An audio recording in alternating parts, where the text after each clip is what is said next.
shared your personal trials and efforts to spread awareness. During this journey, has there been a particular story or event in which you were assured that your advocacy has made a positive effect?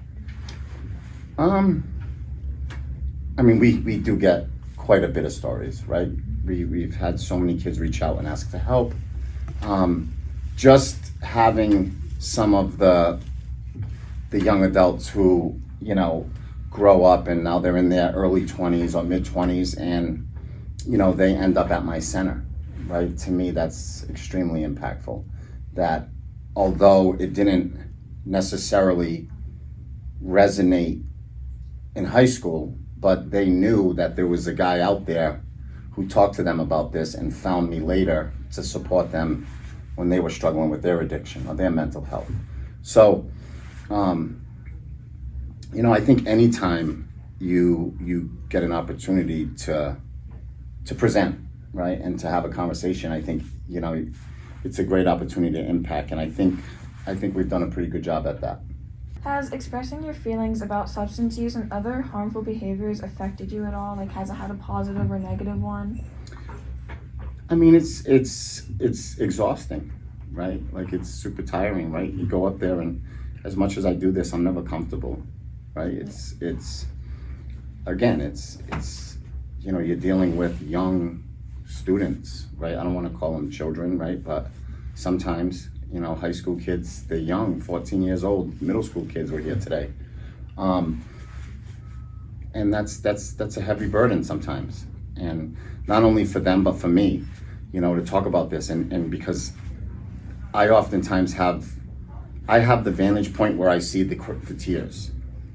You know, like I'm looking and I'm seeing kids crying and feeling it, putting their head down, kind of reading body language. And, you know, when I see that impacts me. Yeah.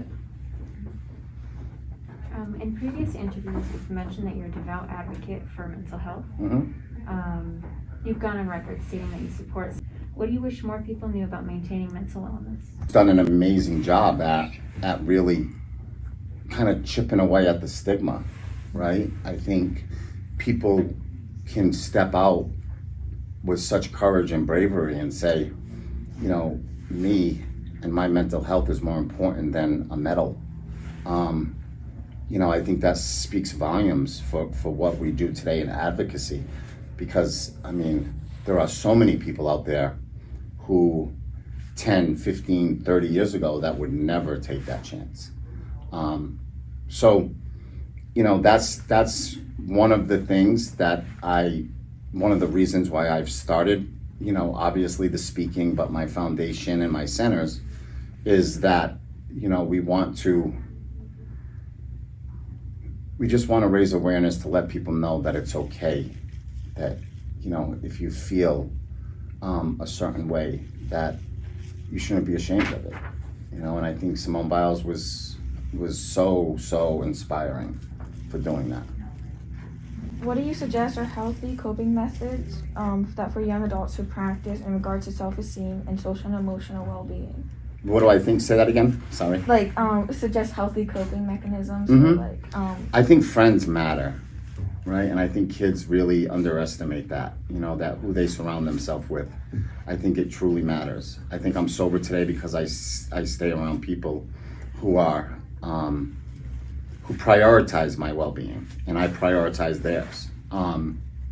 So I think who you associate with and who you hang out with matters. I think, you know, having people in your life that you can be really honest and transparent with, to talk about whether you're feeling extremely low or high.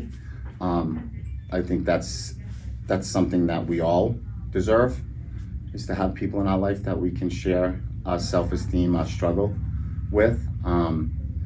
But, you know, at this age, to identify healthy adults and healthy friends is, in my opinion, critical.